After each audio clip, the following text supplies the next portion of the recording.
Todos encontraram? Efésios capítulo 3, versículo 8 em diante.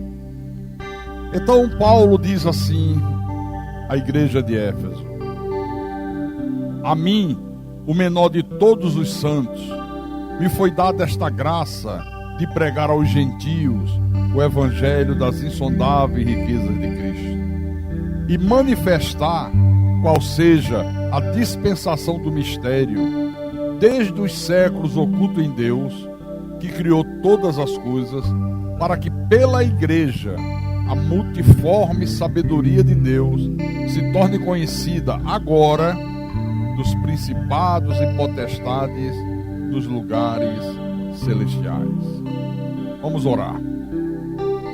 Senhor Jesus Cristo, Deus Santo, Deus Justo, Deus Soberano, Deus Todo-Poderoso, que bom que nós estamos aqui de volta, porque nós guardamos o Teu santo dia, nós não profanamos o dia do Senhor, nós não ultrajamos o Teu dia, porque somos obedientes à Tua palavra, porque não fazemos libertinagem com os Teus mandamentos. E ficamos felizes porque mais uma vez podemos aprender de Deus, podemos ouvir a Tua voz, podemos alimentar a nossa alma, alimentar o nosso espírito. A Tua palavra é o alimento da alma, é o alimento do espírito. A Tua palavra, ela nos fortalece para que nós possamos enfrentar as lutas do dia a dia da vida, sem jamais desistir, sem jamais retroceder, sem jamais desanimar. Sem a Tua palavra não há fortalecimento espiritual.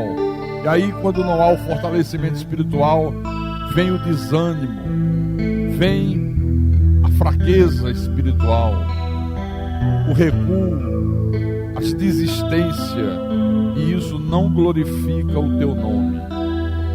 Então fala-nos nessa noite, fala aos Teus santos, fala aos Teus escolhidos, aos Teus pequeninos, fala às ovelhas do Teu rebanho, faz de mim um instrumento da Tua vontade, dá-me sabedoria, discernimento, intrepidez e coragem, para que eu possa anunciar a Tua palavra com verdade. Eu te peço em nome de Jesus, em nome do Senhor, e que todos que creem digam amém e amém. Diga graças a Deus. Amém? Meus irmãos amados, minhas irmãs em Cristo, se fala muito de igreja, muito, mas na verdade as pessoas não sabem, em primeiro lugar, o que é a igreja. A igreja é a reunião daqueles que Deus predestinou, que estavam mortos em delitos e pecados e agora receberam vida outra vez. Isso é a igreja. Isso aqui é um templo, onde a igreja se reúne, né? Agora, outra confusão que se faz é: qual é a função da igreja? Às vezes tem um irmão encontra com outro e diz: na tua igreja, como é que é? Tem muito louvor? Tem. Você precisa ver o grupo de louvor da minha igreja. O outro, na minha tem um coral fantástico. Na tua igreja tem muita atividade para jovens. Eu gostaria de ir lá, mas eu sou jovem, eu só vou se tiver atividades para jovem. Aí o outro diz: tem. Lá tem atividade para tudo quanto é jeito, tudo quanto é maneira. Olha, irmãos, a função da igreja não é essa. A função da igreja de Jesus não é prover entretenimento, não é prover lazer, não é prover encontros sociais. A função da igreja é essa aqui: tornar conhecida a multiforme sabedoria de Deus. Para isso a igreja é estabelecida. Ela tem que tornar conhecida ao mundo a multiforme sabedoria de Deus. Agora, como é que a igreja faz isso aqui? A igreja faz isso quando ela ensina a palavra de Deus com verdade, sem misturas, sem paganismo, sem misticismo, sem doutrinas de homem, quando ela tem a ousadia de apresentar Deus como Deus verdadeiramente é. Aí ela está anunciando, tornando conhecida a multiforme sabedoria de Deus, coisa que a igreja não tem feito hoje. Aquilo que se chama igreja não tem feito. Por exemplo, eu fico pasmo quando eu ouço dizer, ou no rádio, ou na televisão, ou nas redes sociais, que Deus proíbe que se julgue irmão, Deus proíbe que se faça julgamento, não devemos julgar ninguém, não julgue, não julgue, não julgue. Isso é uma mentira. Isso é uma mentira. É o contrário, Deus manda que julgue. Provai os espíritos se procede de Deus, porque muitos anticristos têm saído pelo mundo afora. Como é que eu vou provar se uma pessoa é de Deus se eu não julgar essa pessoa? Eu só posso julgar observando as atitudes, discernindo se ela está de acordo com a Bíblia, se ela não está de acordo com a Bíblia. Dizer que amar é a pessoa não apontar o erro do outro, isso é outra mentira. É outra mentira que está estabelecida. O ecumenismo, não, temos que praticar o ecumenismo, que é a reunião de todas as religiões, afinal de contas é um só Deus, isso é outra mentira. Dizer que se a pessoa não fizer o que Deus está mandando que ela faça, que Deus manda outro no lugar dela. Olha, se você não fizer, Deus vai mandar outro no teu lugar. É outra mentira. Se a pessoa não faz aquilo que Deus está mandando ela fazer, aquilo que Deus determina que ela faça, Deus não vai mandar outro não. Se ela é de Deus, vai ter que fazer. Será que essa gente esqueceu de Jonas? Jonas, Deus disse, vai para Nínive. Ele disse, não, esse povo de Nínive não está com nada. Esse povo de Nínive não merece nem que eu pregue para eles. Eu vou para Tarsis. Pegou um navio para fugir de cumprir aquilo que Deus determinou. Porque nós conhecemos a história. Deus manda ali uma tempestade no navio, joga um Jonas no mar, ele pensa que ia se livrar de fazer o que Deus estava mandando. Deus manda a baleia engolir Jonas, ele passa 3 dias e 3 noites no ventre do peixe. Aí Deus diz, agora você vomita Jonas na praia. Aí Jonas diz, agora Senhor, agora eu vou para Nínive. Deus não mandou outro no lugar de Jonas, ele mandou que o próprio Jonas fosse. Mas parece que as pessoas se esquecem dessas coisas e começam a falar coisas que são verdadeiros absurdos. Quando se ensina que se a pessoa está pregando o evangelho da graça de Deus, ela é de Deus. Não, se prega esse evangelho de Paulo, é de Deus. Outra mentira. Se esqueceram da jovem adivinhadora, que ia diante dos apóstolos, anunciando, estes homens são servos do Deus Altíssimo, e vos anuncio o caminho da salvação. Estes homens são servos do Deus Altíssimo, e vos anuncio o caminho da salvação. Ela estava anunciando uma verdade espetacular. Mas depois de alguns dias, Paulo se tocou, percebeu que aquilo era uma armadilha do diabo para prejudicar a obra, para prejudicar o seu ministério. Aquela jovem era uma adivinha, e o povo judeu sabia que Deus não queria acordo com os adivinhos, Deus repudiava aquelas mulheres. Então, se Paulo não repreende, o ministério de Paulo ia se acabar. Porque os judeus iam dizer, esse Paulo não pode ser de Deus. Como é que ele se presta a andar junto com a adivinha? Como é que ele anda com essas mulheres? Né? Os gentios iam dizer, esse Paulo é a mesma coisa, ouvir Paulo, ouvir a adivinha. É tudo a mesma coisa, destruir o ministério de Paulo. Então parece que se esqueceram. Quem ensina essas coisas não está proclamando a multiforme sabedoria de Deus, está proclamando a multiforme sabedoria do diabo. Então, eu quero que você saiba que a verdadeira igreja de Jesus, ela é identificada pela sua fidelidade em proclamar a multiforme sabedoria de Deus, que é o evangelho que Paulo recebeu do Cristo ressuscitado, que é o conjunto de verdades que ele revelou para a igreja. Diga graças a Deus. Aqui perto mesmo em Gálatas, capítulo 1, só voltar uma página atrás.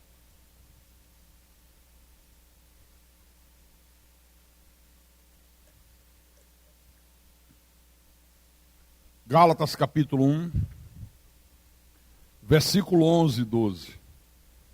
O apóstolo diz, faço-vos, porém, saber, irmãos, que o evangelho por mim anunciado não é segundo o homem, porque eu não o aprendi, nem eu não recebi, nem o aprendi de homem algum, mas mediante revelação de Jesus Cristo. Então, não existem vários evangelhos, há um só evangelho. Então, nós precisamos, irmãos, nós que somos a igreja de Jesus, proclamar isso em alto e bom som. Você precisa combater essa anarquia generalizada que está aí fora, que chama de evangelho. É tua função, é minha função, é teu dever, é o meu dever. Eu recebi um e-mail, a pessoa escreveu para mim dizendo assim: Pastor Carlos, o senhor pensa que tem muito conhecimento da Bíblia, mas o senhor não conhece tanto Bíblia assim. Se o senhor conhecesse, o senhor não criticava aqueles que o senhor chama de seitas, porque o senhor não esquece que Paulo disse, lá em Filipenses capítulo 1, versículo 18, que independente da maneira que a pessoa está pregando, independente de quem esteja pregando, independente dos meios que ela esteja pregando, se ela está anunciando o Evangelho, que ele, Paulo, sentia regozijo por isso, sentia alegria por isso. Então ele disse, se Paulo estivesse no seu lugar, ao invés de criticar, Paulo ia se alegrar com essa gente. Caramba! Abre Filipenses. Filipenses capítulo 1, versículo 15 em diante. Paulo diz assim, Filipenses capítulo 1, versículo 15 em diante. Alguns, efetivamente, proclamam a Cristo por inveja e porfia. Outros, porém, o fazem de boa vontade. Estes, por amor, sabendo que estou incumbido da defesa do Evangelho. Aqueles, contudo, pregam a Cristo por discórdia, insinceramente, julgando suscitar tribulações às minhas cadeias, quer dizer, julgando tornar mais difícil ainda a minha vida. Paulo estava preso quando ele escreve essa epístola. O que esse homem ficou preso não é brincadeira, né, rapaz? Quase que a maioria das epístolas Paulo escreve dentro de uma prisão.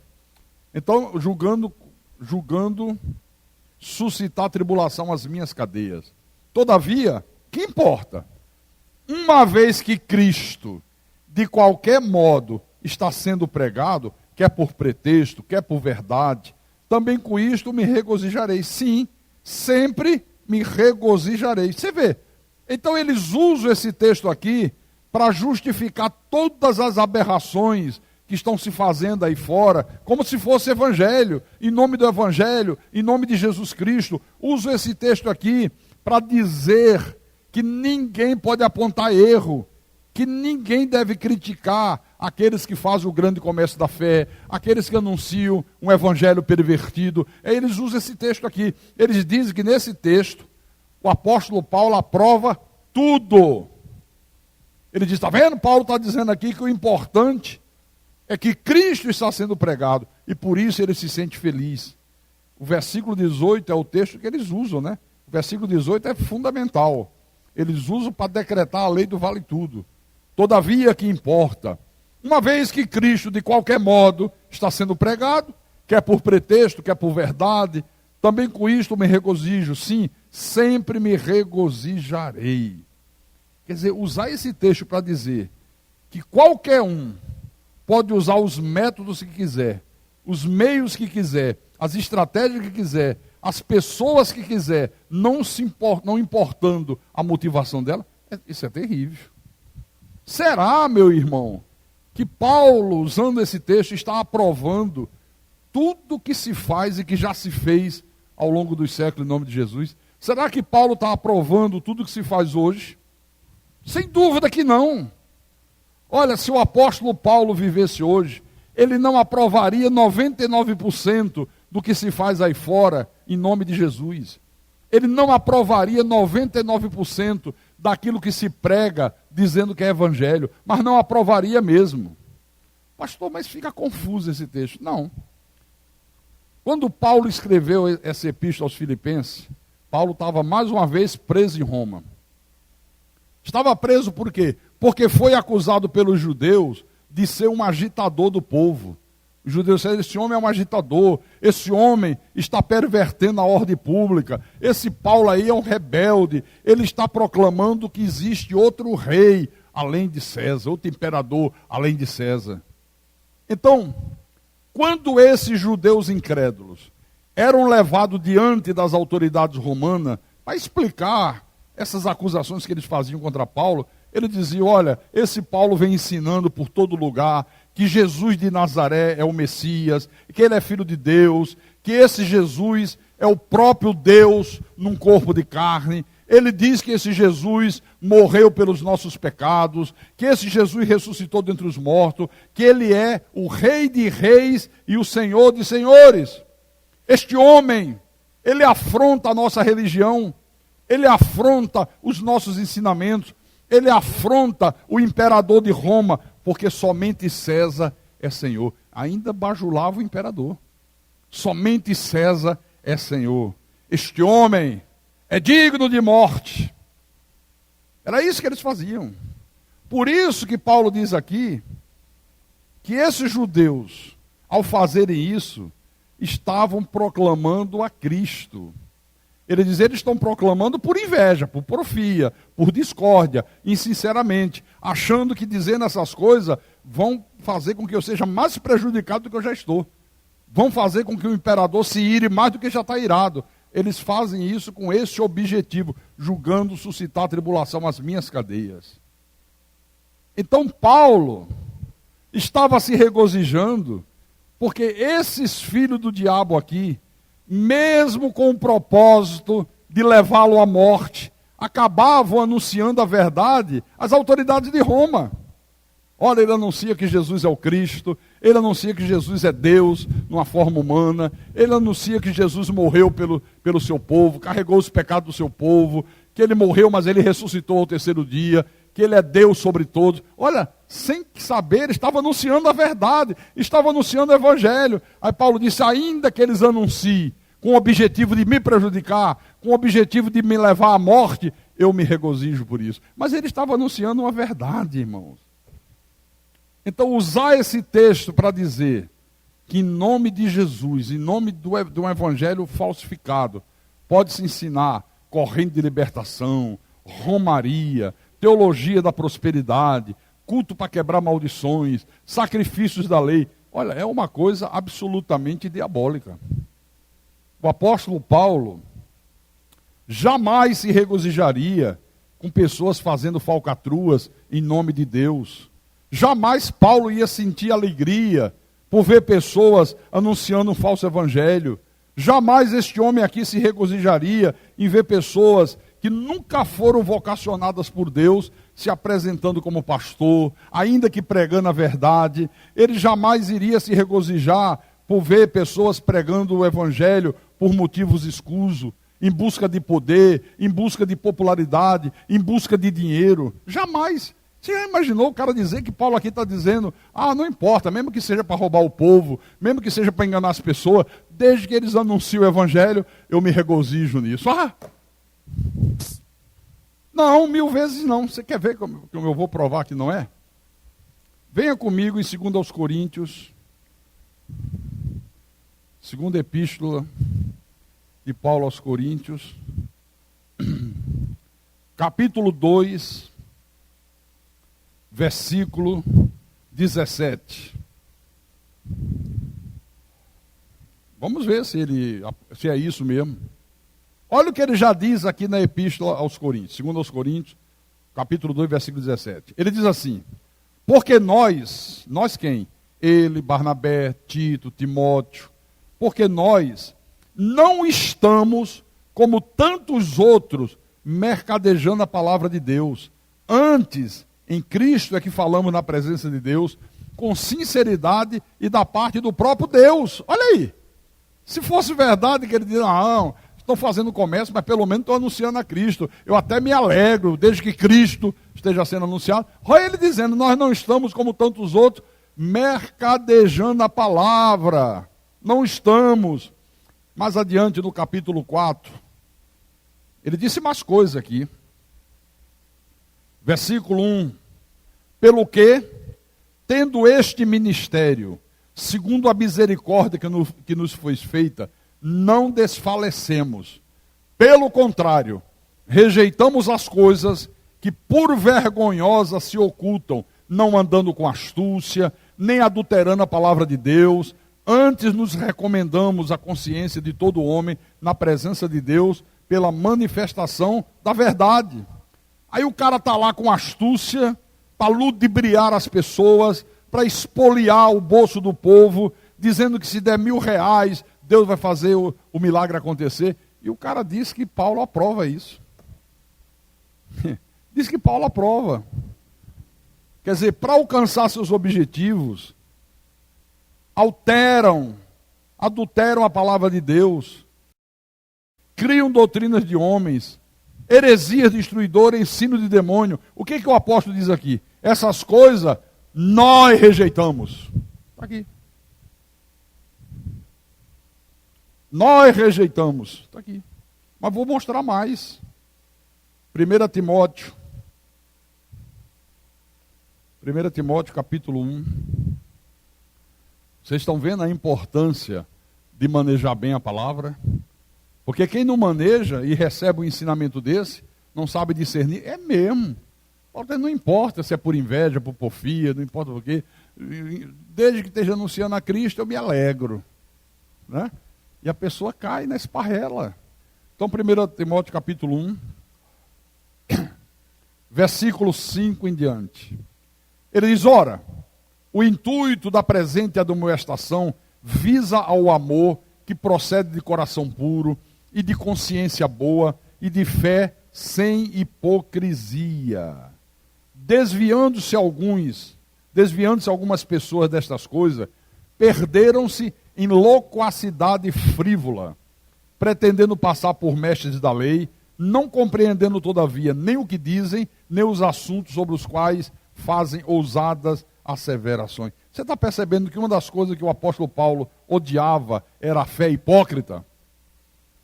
Paulo odiava uma fé hipócrita.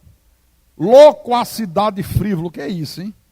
É aquele palavreado que sem conteúdo, é aquela pregação sem verdade, é aquela coisa vazia, essas abobrinhas que você ouve no rádio, você ouve na televisão, o cara abre Bíblia, fala do milagre de Jesus, ele desanda a falar coisa que não tem nada a ver com a palavra, tem nada a ver com o evangelho, não tem nada a ver com a verdade. Então ele diz, quem se desvia da verdade divina, se perde em loquacidade frívola, pretendendo passar por mestres da lei. Está aqui. Não compreendendo, todavia, Paulo diz, nem o que dizem, nem os assuntos sobre os quais fazem ousadas asseverações. O cara fala a maior das mentiras, mas ele fala com tanta ousadia que quem não conhece a Bíblia diz, está aí, encontrei a verdade. Pauradores frívolos e enganadores. Fé hipócrita. Você quer ver um exemplo de fé hipócrita? Do povo de Israel com medo de Golias. O exército de Saul. Não era o povo de Israel. Eles não conheciam a palavra. Conheciam ou não conheciam? Conheciam. Eles não diziam que criam no Deus Todo-Poderoso. Diziam. Mas quando apareceu um Golias pela frente, o texto diz o quê? Que todos eles temiam grandemente. Ninguém teve coragem de enfrentar Golias. Nem um soldado, nem o próprio Saul. Então quer dizer que todo aquele povo vivia uma fé o quê? Hipócrita. Uma fé hipócrita. Aqui. Quer ver outro exemplo de fé hipócrita? Quando o povo judeu estava lá na Babilônia, no exílio, e Nabucodonosor mandou fazer aquela estátua enorme e deu ordem para todos se prostrarem diante daquele ídolo, os judeus se prostraram. Não tiveram nenhum constrangimento. Quer dizer, quem não se prostrar vai ser jogado dentro de uma fornalha 7 vezes acesa. Deus que me livre de passar por uma morte tão horrível. Não tem problema nenhum, Deus sabe de tudo, né? Fica tranquilo, vamos lá. O que é isso? Fé hipócrita. Quando o rei da Babilônia assinou um decreto proibindo durante 30 dias que qualquer pessoa, qualquer homem fizesse oração a qualquer Deus, a não ser a ele, o rei, eles obedeceram. Só quem não obedeceu, quem foi? Daniel. Outro exemplo de fé hipócrita. O jovem rico. Senhor, o que é que eu faço para ter direito à vida eterna? Tal. Eu disse, você não conhece os mandamentos? Você não sabe os mandamentos? Não matarás, não adulterarás e tal. E foi dizendo os mandamentos. Não deixou nem Jesus terminar. Tudo isso eu tenho obedecido desde a minha mocidade. Mentira. Aí Jesus disse, quero ver se esse caboclo obedece mesmo. Ele está pensando que está lidando com um homem comum. Ele não sabe que ele está falando com um Deus que sonda mentes e corações. Tem muita gente dentro das igrejas que se confunde. Acha que está lidando com um pastor, mas está lidando com um Deus que sonda mentes e corações. Você consegue enganar o pastor, você consegue enganar a tua mulher, o teu marido, o teu colega, o teu irmão da igreja, mas você não consegue enganar Deus. Aí Jesus disse, beleza, que fé espetacular. Quer dizer que desde jovem que você obedece a palavra. Só, Senhor, isso aí eu tiro de letra. É mesmo? É. Então tá bom. Falta só você fazer uma coisinha pequenininha. Vai, vende todos os teus bens, distribui com os pobres. Olha, você vai ganhar um tesouro nos céus. O cara baixou a cabeça, ficou profundamente triste, perna para que te quero, como diz o cearense, pegou o beco, nunca mais quis saber de vida eterna. Você está pensando que se brinca com Deus? Você pensa que se brinca com Deus? Não se brinca com Deus, irmão. Então Deus detesta a fé hipócrita, como Paulo detestava também. Amém? Tem mais. 1 Timóteo capítulo 6.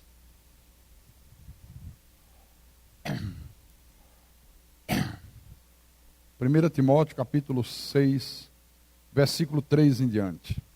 Se alguém ensina outra doutrina e não concorda com as sãs palavras de nosso Senhor Jesus Cristo e com o ensino segundo a piedade, é enfatuado, nada entende, mas tem mania por questões e contendas de palavra, de que nasce inveja, provocação, difamações, suspeitas malignas, altercações sem fim, por homens cuja mente é pervertida e privados da verdade, supondo que a piedade é fonte de lucro. Quer dizer, quem rejeita a sã doutrina, o que é a sã doutrina? O que é a sã doutrina? O evangelho da graça, irmãos. Você já notou que às vezes os crentes se encontram com outros assim, qual é a doutrina da tua igreja? Na minha igreja a mulher não pode usar calça comprida. Mas não existe várias doutrinas. Aí ele diz assim, não, é que cada igreja tem a sua doutrina. Só existe uma doutrina para a igreja de Jesus, que é esse evangelho da graça de Deus aqui. Paulo disse, olha, quem rejeita a sã doutrina é arrogante, é vaidoso, é soberbo, não entende nada, fica criando contendas, é invejoso, é difamador, levanta suspeitas malignas sobre os irmãos, sobre a igreja, sobre o pastor. São homens de mente pervertida e privados da verdade, supondo que a piedade é fonte de lucro. Eles supõem que vida espiritual é para gerar lucro. Por isso que esses falsos líderes são todos eles milionários. Tem mansões, tem fazenda, tem seus carrões, tem helicóptero, tem aviões, os filhos vão estudar na Europa. São verdadeiros marajás. A função do evangelho não é enriquecer as pessoas, irmão. Você sabe qual é a função primordial do evangelho? Qual é? Reconciliar o povo de Deus com Deus. Essa é a função do evangelho. Então, usar essas palavras de Paulo, de Filipenses 1,18, para justificar essa Babilônia gospel, essa esculhambação do evangelho, essa infamação da verdade, olha, essa tem sido a mais astuta arma de Satanás. Não, Paulo concorda com tudo. Paulo diz que não importa. Desde que está falando de Jesus, pode falar esculhambando, pode falar pregando falso evangelho, pode falar roubando as pessoas, não importa, ele diz que até sente prazer, até se regozija. O que Paulo dizia? Sede meus imitadores como eu sou de Cristo. Ele combatia o erro, ele combatia a perversão da verdade, os falsos pastores, as falsas igrejas, porque foi isso que ele viu Jesus fazer. Ele disse, sejam meus imitadores como eu sou de Cristo. Tudo que Paulo fazia, ele fazia imitando Jesus, porque ele via Jesus fazer o mesmo. O Senhor Jesus Cristo, meus irmãos, sempre combateu os falsos pastores, sempre combateu aqueles que usam a religião para explorar o povo. Ele sempre combateu. Por causa da existência desses exploradores do povo, foi que ele disse o quê? Eu sou o bom pastor. Onde é que está escrito isso? Carlos Augusto não fala não, Carlos Augusto sabe. João capítulo 10, versículo 10 em diante. Abra aí, João capítulo 10, versículo 10 em diante. O Senhor disse assim: o ladrão, olha, 90% ou mais dos pastores diz que esse ladrão é o diabo. Está vendo, irmão? Jesus disse que o diabo veio para matar, para roubar e para destruir. Jesus nunca disse isso. Ele está falando do falso pastor. Ele está falando daquele que se diz pastor, mas que não é pastor. Daquele que explora as pessoas. Depois você lê do versículo 1 em diante.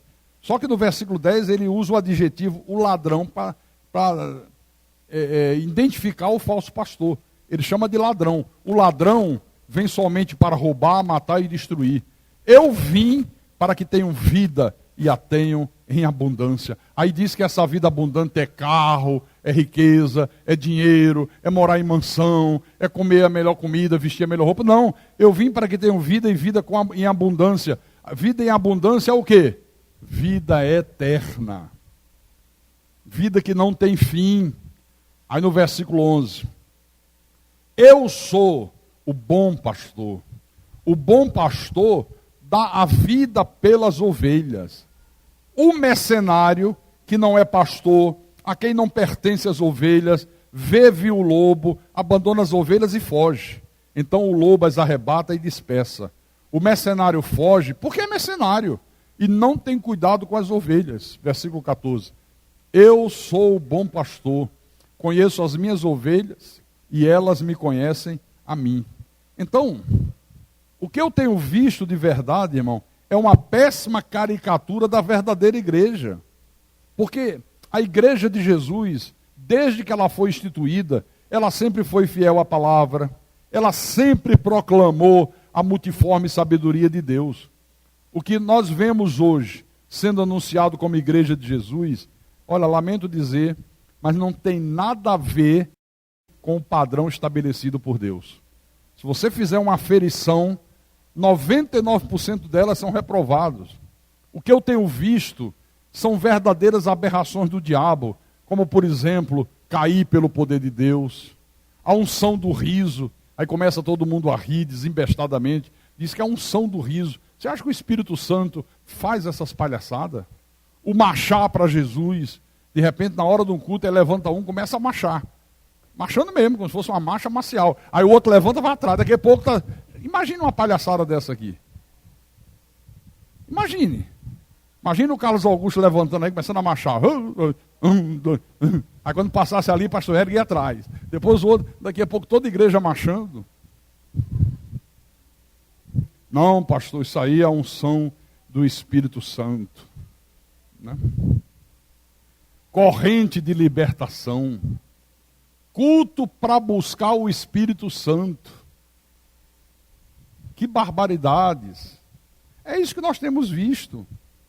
A idolatria moderna está estabelecida aí, irmão. As pessoas deixaram de fazer idolatria com os santos católicos, com as imagens, mas elas praticam idolatria hoje com o quê? Com sal ungido, com óleo ungido, com um copo de água na frente do rádio, a colher de pedreiro para você conseguir a casa própria, a caneta ungida para você passar no concurso da Caixa Econômica, do Banco do Brasil, para você passar no vestibular. Venha pegar o lenço de Paulo para você levar para a pessoa que está enferma no hospital. Quando tocar nesse lenço, ela fica curada. Olha, coisas verdadeiramente absurdas. Isso é o quê? A idolatria numa roupagem moderna.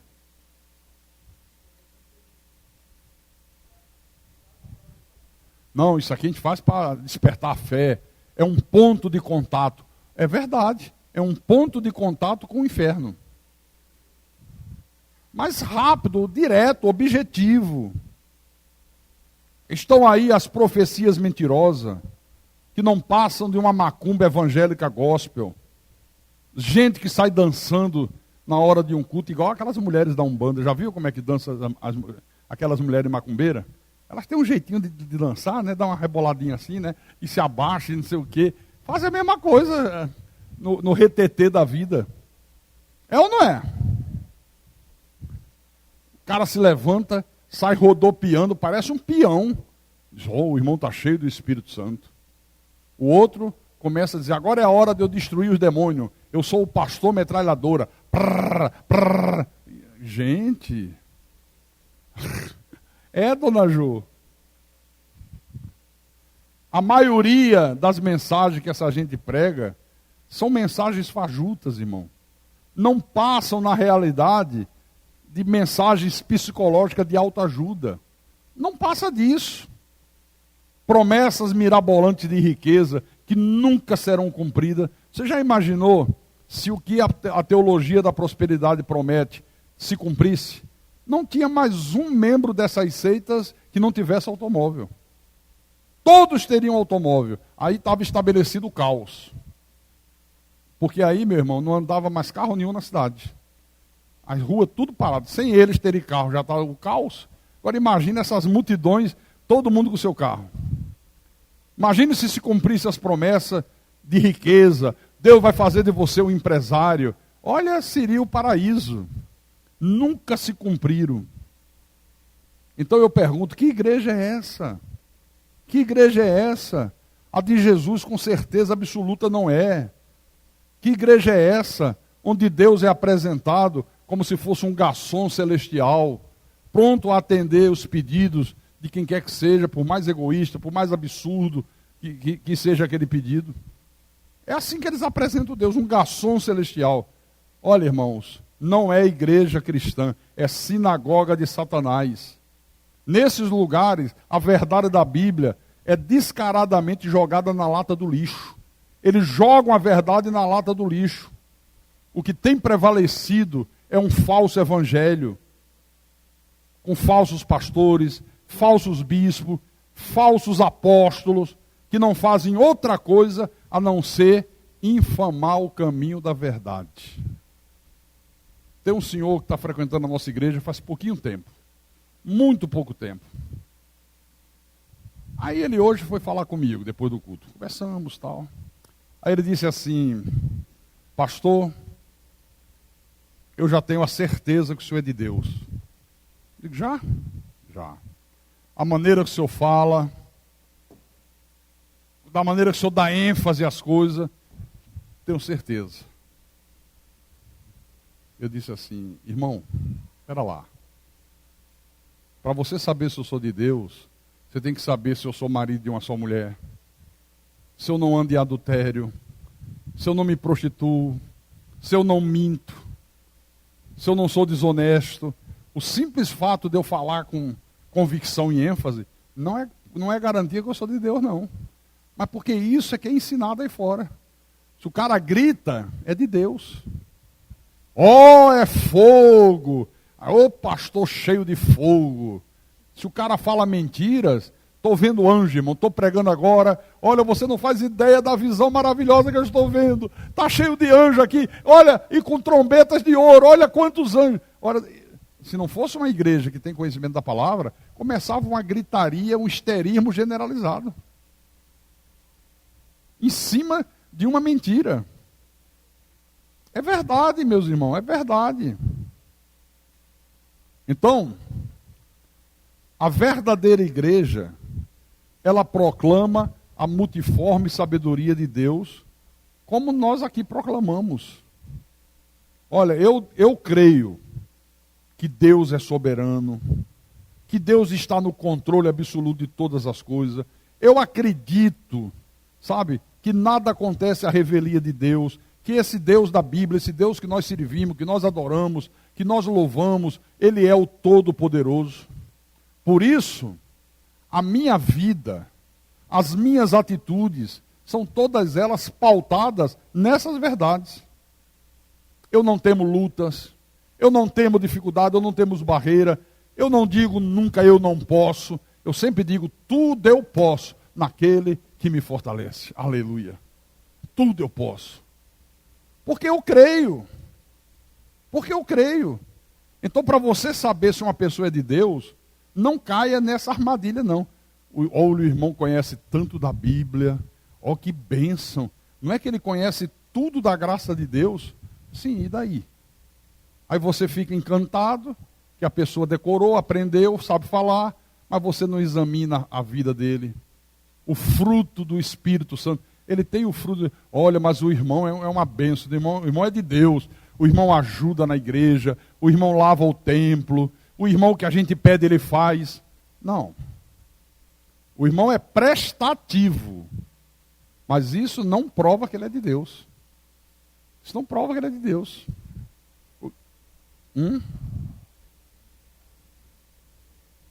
Como é que é? Ah, é. Ele está me lembrando de um que era assim prestativo, chegava aos sábados, lavava os banheiros, pastor, vim só lavar os banheiros. E o cara tinha nada a ver com Deus. Mas era de uma prestabilidade a toda prova. Aqui em Filipenses, capítulo 4. Filipenses capítulo 4, versículo 13 em diante. Não, 10 em diante.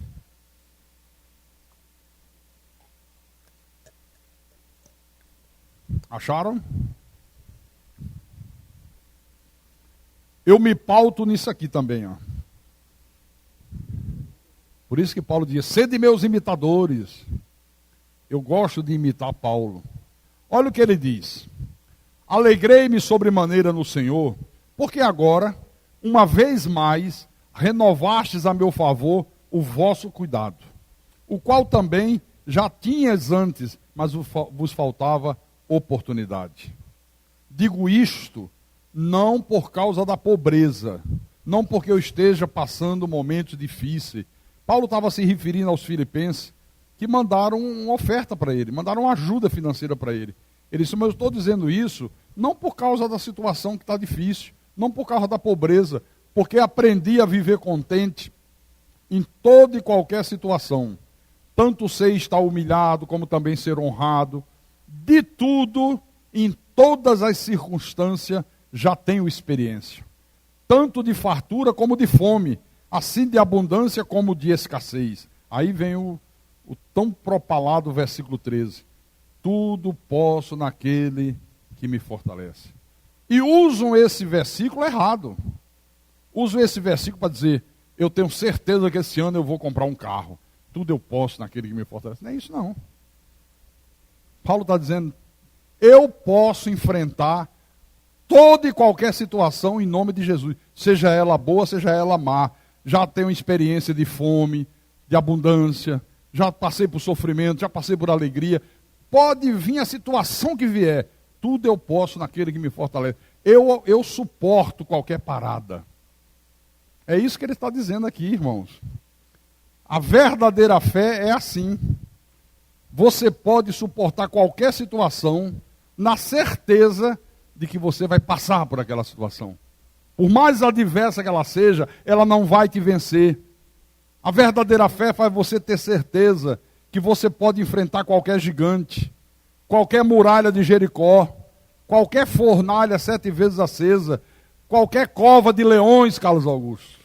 Pode vir o leão que vier, tudo eu posso naquele que me fortalece. Aleluia. A falsa fé, ela só se manifesta nos momentos bons. A falsa fé só se manifesta nos momentos bons.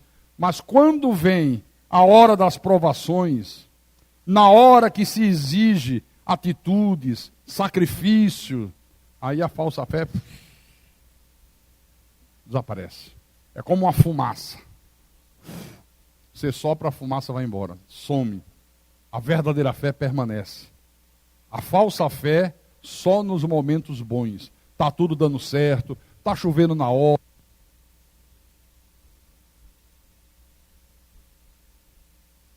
É a bateria. Está ganhando dinheiro, aí o cara diz, eu creio muito em Deus, eu creio muito em Jesus, Jesus é maravilhoso. Aí é fácil. Aí eu quero ver.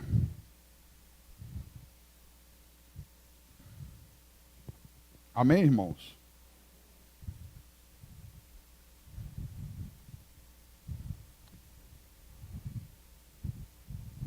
Para a gente terminar, só pode dizer isso que Paulo diz aqui: tudo eu posso naquele que me fortalece, quem tem uma fé genuína, quem tem uma fé verdadeira. Quem não tem não pode dizer isso aqui não. Porque na hora das lutas, o sujeito cai por terra. Aí é um fracasso, aí é uma tragédia. Agora, quem tem uma fé verdadeira, meu irmão, quanto maior é a luta, mais a sua confiança em Deus se manifesta. Mais ele vai para cima. Lembra de Golias? De Golias? De Davi? Mas o gigante é grande. É grande? Maior vai ser o tombo. Ele não pensou na... Ele pensou que o tombo é que ia ser grande. Se eu vou enfrentá-lo, eu vou para cima. Já tinha experiência com Deus. Já viu Deus livrá-lo do urso, do leão. Ele disse: Deus já me livrou de um, já me livrou do leão, não vai me livrar de um incircunciso desse aí? Essa é a fé verdadeira. Essa é a fé genuína. Amém, irmãos? Que é o que falta na grande maioria do povo evangélico. Eles têm uma fé da boca para fora. Na hora do vamos ver, é um desastre. Por isso que você vê tanta gente dizendo: eu já fui crente, estou desviado. O que é que houve? Apareceram as lutas, surgiram as dificuldades, aí eu desanimei, esmoreci. É porque tinha uma fé falsa. Quem tem a fé verdadeira não desanima nunca, não esmorece nunca, não recua nunca. Por isso que Paulo diz: nós não somos dos que retrocedem, mas dos que avançam. Amém, irmãos? Diga glória a Deus. Diga louvado seja o nome de Jesus. E quem tem ouvidos que ouça.